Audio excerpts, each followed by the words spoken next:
This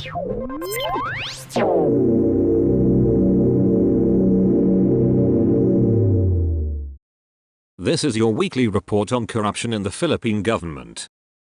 The National Bureau of Investigation has filed formal charges against several public officials and private individuals involved in a coordinated scheme to issue fraudulent birth certificates for Chinese nationals in 2 North Cotabato towns. In a statement on Thursday, the NBI said its Central Mindanao Regional Office, in close coordination with the Philippine Statistics Authority, has conducted an investigation focusing on systemic irregularities within the local civil registry offices of Piquet and Iliazan, North Cotabato. The NBI said a conspiracy involved local civil registrars, their staff, and a retired municipal civil registrar who acted as a private facilitator. These individuals allegedly bypassed legal protocols to process the late registration of certificates of live birth using falsified and fabricated supporting documents. The statement read, "Evidence gathered by the NBI-CMRO indicates that foreign nationals, primarily of Chinese origin, were the primary beneficiaries of this scheme. By using fictitious identities, these individuals obtained Filipino civil status, effectively exploiting the system to gain Filipino citizenship under false pretenses." The PSA has flagged over 50,000 potentially fraudulent birth records across more than 1,600 registry offices nationwide. The municipalities of Piquet and Iliazan were specifically identified as high-risk areas, leading to the NBI's intensive and successful operation in the region. The NBI-CMRO has recommended the filing of criminal charges for violations of Republic Act 3753, the Civil Register Law, Republic Act 3019, the Anti-Graft and Corrupt Practices Act, and Republic Act 6713, the Code of Conduct and Ethical Standards for Public Officials and Employees. Additionally, the involved parties face charges for the falsification of public documents and perjury under the revised Penal Code. Interior Secretary John Vicramillo on Thursday said 45 current and former Bureau of Fire Protection officials will face complaints before the Office of the Ombudsman over alleged anomalous fire truck procurement from 2018 to 2024. Those named include former BFP chiefs Leonardo Banago and Louis Purican, suspended Fire Director Jesus Fernandez, and members of the Bids and Awards Committee, Technical Working Group, and Technical Specifications Committee. 2 private suppliers, along with other individuals, were also implicated. "Today we are cutting off the widespread system of corruption in the Bureau of Fire Protection," Ramila said in a press briefing announcing the filing of a complaint. He added that the move underscores the government's push for accountability in public safety programs and follows President Ferdinand Marcos Jr.'s directive to intensify anti-corruption efforts, especially in high-value procurements. The complaint accused the officials of tailoring technical specifications to favor 2 suppliers, limiting competition. It also cited a sharp rise in the cost of 1,000-gallon fire trucks, from 5.975 million pesos in 2014 to nearly 15 million pesos in 2024,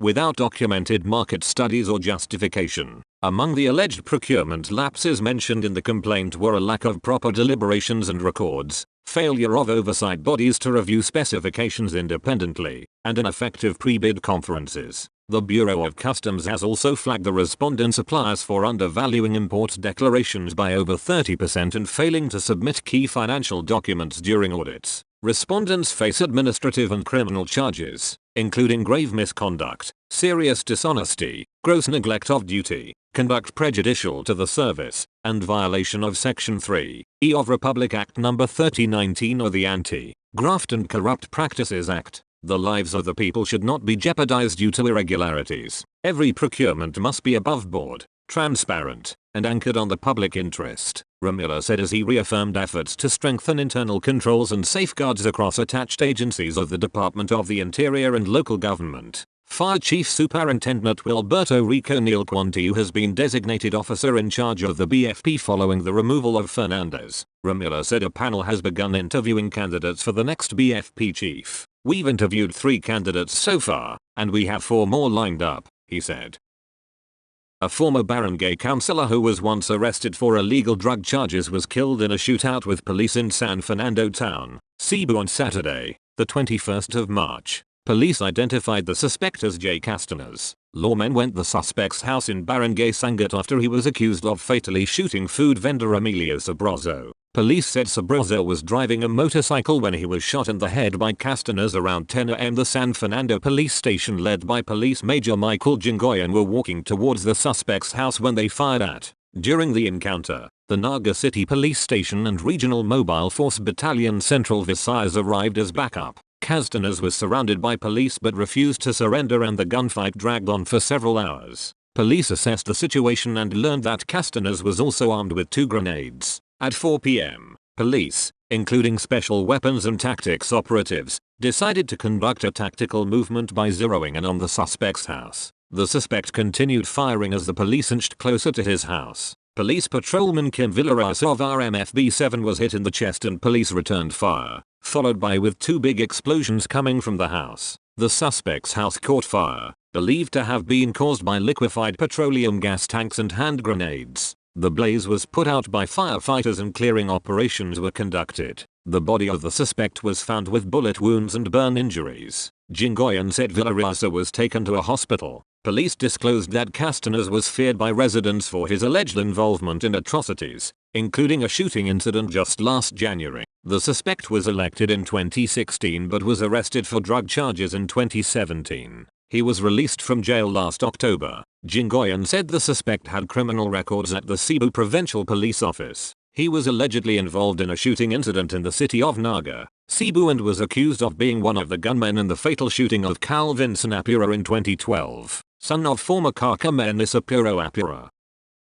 A 29-year-old village councillor was arrested in a buy-bust operation in Sitio Nagbagang, Barangay Poblacion, Santa Catalina, Negros Oriental on Friday, the 20th of March. Melvin Estoc, director of the Philippine Drug Enforcement Agency Negros Island Region, said they had been monitoring the suspect Daniel since last year, following reports about his alleged involvement in illegal drugs. Estoc said the suspect was using a family house as an alleged drug den where 2 other persons identified as Alex, 29, a call center agent, and 23-year-old Sheldon, a laborer, were also arrested. Another suspect, identified as Joseph, remains at large and the subject of a manhunt operation. Confiscated from them were 16 sachets of suspected shabu weighing approximately 20 grams worth 200,000 pesos, drug paraphernalia, a pouch, a cellular phone, and a Glock 43 firearm loaded with bullets owned by Daniel, tagged as a high-value individual in the illegal drugs trade.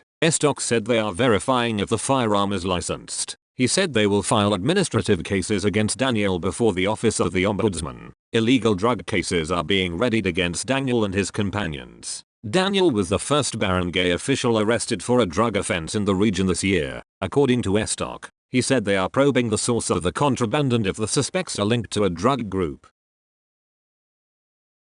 The Police Regional Office 5 Bicol reported on Saturday the arrest of 3 high-value individuals, including a police corporal, and the seizure of illegal drugs valued at more than 2 million pesos in separate operations on Friday. PRO 5 Director Brigadier General Ericito Miranda said the police corporal faces criminal and administrative complaints after he was caught in possession of suspected shabu during the service of a search warrant in Bayo, Camarines Sur. According to the police report, the corporal is assigned to the Personnel Holding and Accounting Section of the Philippine National Police, Highway Patrol Group, and is a resident of Bayo, Camarines Sur. Seized from him were 4 heat-sealed transparent plastic sachets containing suspected shabu, weighing approximately 16.8 grams, with an estimated street value of 114,240 pesos. Operations against illegal drugs are continuous and uncompromising. No one is above the law. Any PNP personnel who violates the law, regardless of rank, will be held accountable.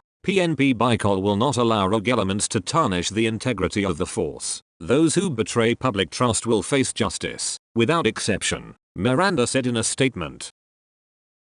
A 36-year-old barangay chairwoman was shot dead in Barangay Liquiron, Midsalip, Zamboanga del Sur early Sunday morning, according to the police. The victim, Jadela Zamansip, was traveling on a motorcycle with a 20-year-old male companion from Barangay Poblacion toward Barangay Liquiron when she decided to continue on foot due to poor road conditions. At 7:39 am, gunshots rang out from a forested area with no nearby residents. She sustained multiple gunshot wounds and was rushed to Midsalip Infirmary Hospital but was declared dead on arrival. Her companion was unharmed. Investigators recovered 4 empty shell casings and 1 deformed slug from a .45 caliber firearm at the crime scene. Police said initial findings point to a possible personal motive. The Mid-Salop Municipal Police Station has launched a hot pursuit operation, set up checkpoints, and coordinated with neighboring units for a dragnet operation. Zamboanga del Sur Police Provincial Office Director Colonel Bonifacio Arenas Jr. assured the public that authorities are seriously investigating the matter and vowed that justice will be served. If anyone has information that may lead to the identification of the suspects or the solution of the case, please do not hesitate to approach the nearest police station or dial 911.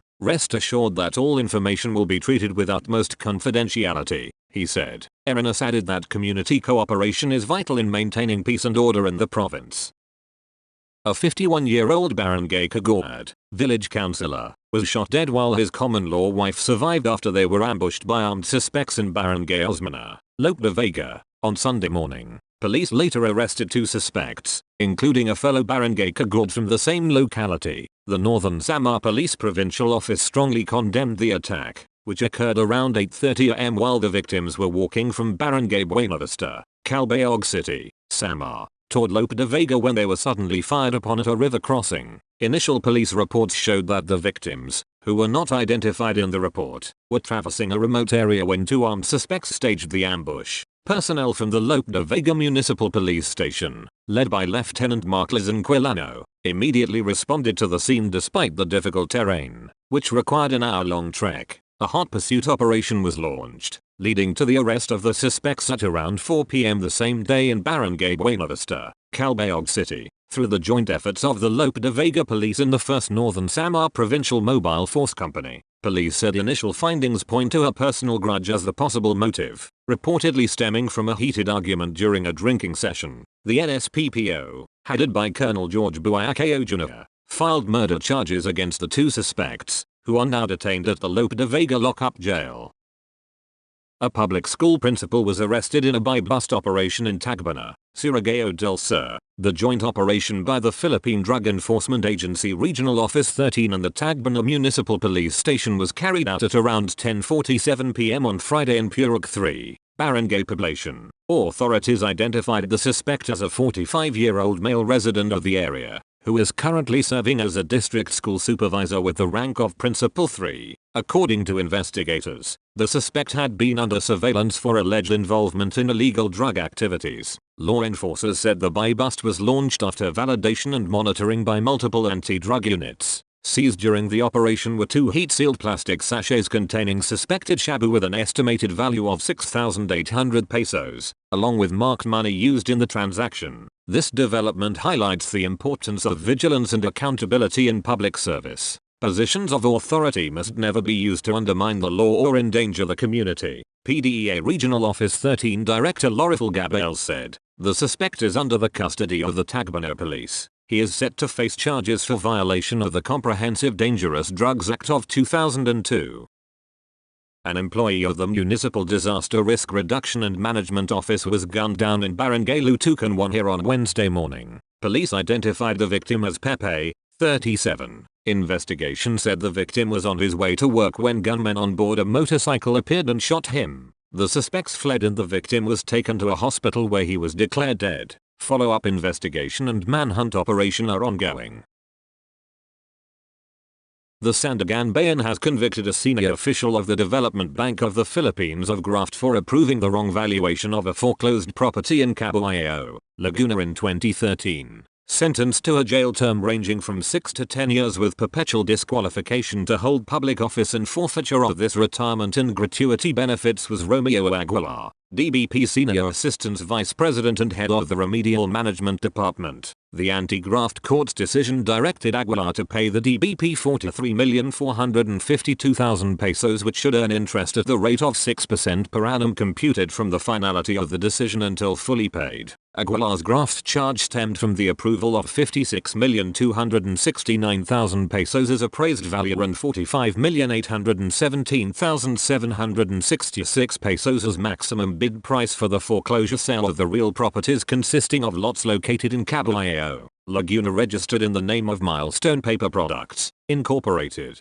State prosecutors said that the correct and adjusted appraised value and maximum bid price are more or less 116,896,000 pesos and 89,300,000 pesos, respectively. By failing to approve the correct amounts, prosecutors said that Aguilar gave unwarranted benefits, advantage, and preference to JRK Holdings Corporation, the winning bidder of the foreclosed real properties, in the amount of 43,452,000 pesos. In its ruling, the anti-graft court said that Aguilar indeed understated the bid price offered by the DBP for the Caballao real properties even though he was aware of the market value of the properties. The court chastised Aguilar for his failure to exercise extraordinary diligence. It said, indeed, JRK made a killing at the auction sale, and DBP got the raw end because accused Aguilar, DBP's steward, failed egregiously. This is precisely the lax attitude that Republic Act No. 3019 seeks to repress. This is, in every way, the cavalier disposition that a public officer cannot display and that the court cannot countenance. It also said that Aguilar handed the Caballao properties to JRK on a silver platter.